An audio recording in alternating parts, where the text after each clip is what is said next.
नमस्कार, जोहार। द भारत मित्र देख रहे हैं आप। मेरा नाम अभिषेक भारती है। जो सच होता है हम वही दिखाते हैं और ठोक के दिखाते हैं। अब दिक्कत यह है कि हम सच बोलते हैं तो जो चाहते हैं कि हम उनके हिसाब से बोले उनको पसंद नहीं आता है। हजारीबाग में, केरेडारी में, एक्चुअली बड़का गांव जो थाना क्षेत्र पड़ता है, यहाँ पर बादाम कोल माइंस है। पिछले दिनों इसी बादाम कोल माइंस के कार्यालय पर कम से कम 1000-1500 लोगों ने हमला कर दिया था। खैर, अब यहाँ पर कुछ शक्तियां ऐसी हैं जो चाहती हैं कि यहाँ पर अवैध खनन हो, और इसी कारण यहाँ पर कुछ चीजें ऐसी होती हैं जिसको दबा दिया जाता है, मीडिया में इसको आने नहीं दिया जाता। मैं आपको एक तस्वीर दिखाता हूँ। ये तस्वीर देखिए। ये तस्वीर पता है ये कौन है? इस शख्स का नाम है सचिन साव। ये बैलेंस साव के बेटे हैं, रावतपुरा बादाम के रहने वाले हैं। अब इनके साथ क्या हुआ?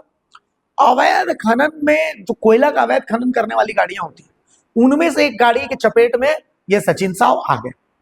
लेकिन देखिए वो कौन सी शक्ति है जो सचिन साव इस हादसे में जो घायल हुए, पता नहीं अब तो मौत भी हो गई होगी, भगवान जाने, ईश्वर ना करे कुछ हो उनके साथ। लेकिन मेरे पास जो जानकारी आई तो उस समय तक सचिन साव घायल थे। ईश्वर उनकी रक्षा करें, हम तो उनके लंबी उम्र की कामना करें। लेकिन आखिर वो कौन सी शक्ति है जो इस हादसे को छुपा रही है?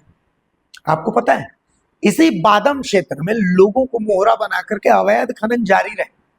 यहाँ कोशिश होती है कि आम लोग जो है, अवैध खनन जो कोयले का होता है, तो ये कि भाई ये तो गैर मजरूआ जमीन है, तो ये तो तुम्हारी है, तो तुम लोग कंपनी को कैसे आने दे रहे हो? तो एक काम करो, तुम लोग कंपनी के खिलाफ मोर्चा खोल दो।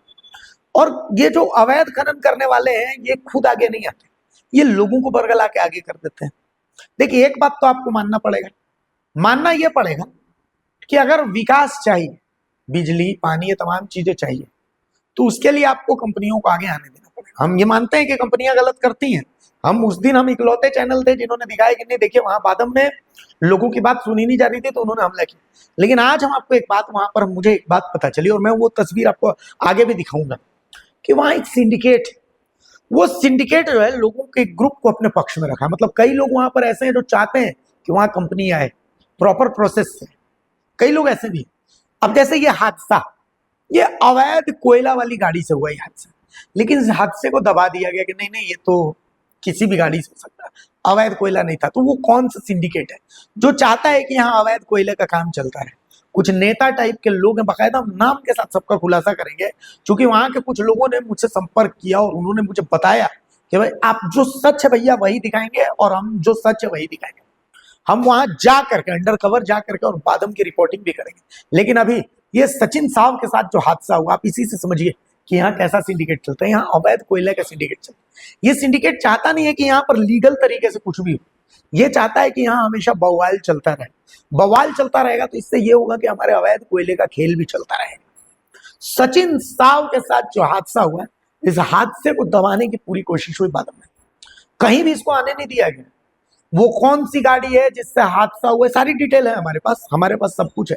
लेकिन सवाल ये नहीं है, सवाल हादसा का है, लेकिन सवाल ये है कि इस हादसे को, बड़ा सवाल ये है कि इस हादसे को दबाना कौन चाहता है? वो कौन लोग हैं जो बादाम कोल माइंस में अवैध खनन का खेल खेल रहे हैं? वो कौन लोग हैं जो आम लोगों को आगे करके और अपना उल्लू सीधा कर रहे हैं? ये भी तो सामने आना चाहिए। कंपनी गलत है तो कंपनी को खदेड़ दीजिए, अपने को ऐतराज नहीं, अब कंपनी से हमारा कोई मोह नहीं। लेकिन सवाल ये है कि अवैध खनन से भी हमारा कोई मोह नहीं। अवैध खनन करने वाले कौन लोग हैं ये भी तो सामने आने चाहिए। ये सचिन साव जैसे लोगों के मामले को जो दबा रहे हैं, ये कौन लोग, किनके प्रभाव में ये काम कर रहे हैं? आम लोग जो है वहां पर, आम लोग और कंपनी के बीच वार्ता क्यों नहीं हो रही? कुछ तो कारण होगा। ये बीच में कंपनी से वार्ता करने वाले कौन लोग हैं? सबका खुलासा द भारत मित्र बहुत जल्द करने वाला, थोड़ा सा इंतजार कीजिएगा।